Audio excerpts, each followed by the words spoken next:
we identified the old AAOR building as a possibility.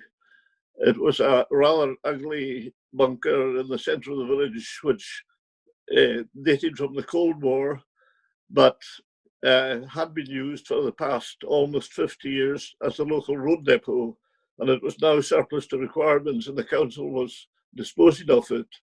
So we looked at the building, and it looked a pretty horrible old eyesore that nobody paid a lot of attention to.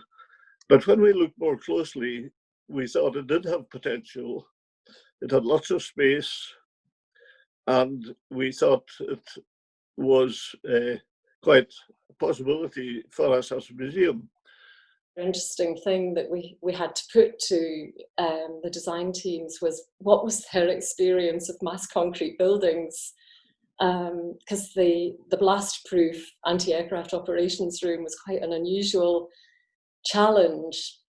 But one of the other criteria was to conserve the building. You know, it was a significant piece of Cold War history. What was exceptional about LDN was the fact that Tom Duff, who was then the lead consultant, way back in 2013, and he came with drawings, scheme drawings, beautiful scheme drawings, which was amazing, and it really helped us visualize how the anti-aircraft operations room could be adapted to a museum. And those initial drawings really didn't change very much throughout. They didn't change very much, no. Yeah. It was just team working at its best. It was great, yeah. For me, the pleasant surprise was how well this horrible old building converted to suit our purpose, and how the sort of starkness of the bare concrete walls, rather ugly concrete walls, formed a backdrop, you know, for our displays.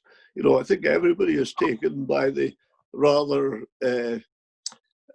slightly forbidding look of the place, which really suits a museum so beautifully.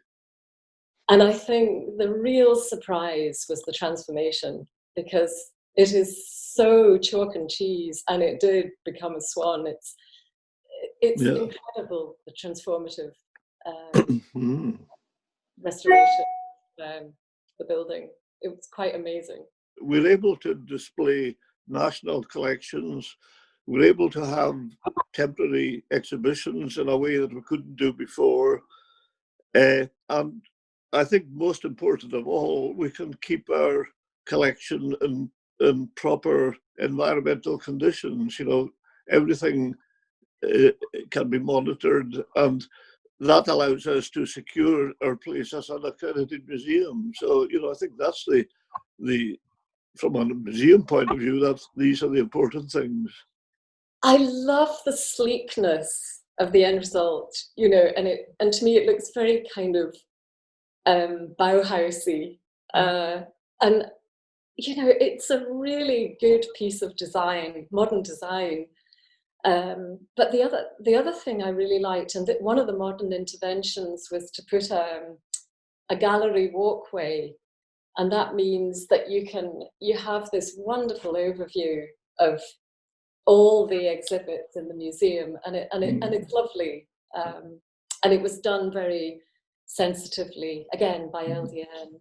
Oh, I think they undoubtedly brought, you know, their flair, and as Mia has already acknowledged, David Campbell, he was definitely a key part of it, but equally Tom Duff was in the early days, and then when Tom left, Peter McElhenney and David Lawrie, you know, paid great attention and listened to any concerns we had, and did their best to, you know, keep us all in tune. So, you know, I would have nothing but praise. And I think also we must acknowledge the good job that Simpsons did, because Simpsons, where we chose them as contractor, and I think we made a very good choice. Would you agree, Mia?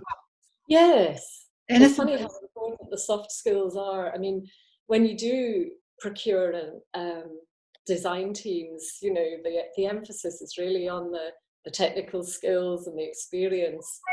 But actually, the soft skills were really what LDN brought to the project. And it was great, and just generally a very happy project.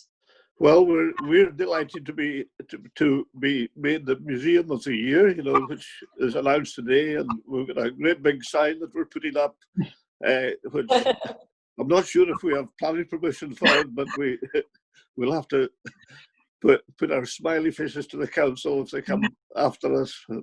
But anyway, it all looks good, and we're delighted with that achievement. Yeah.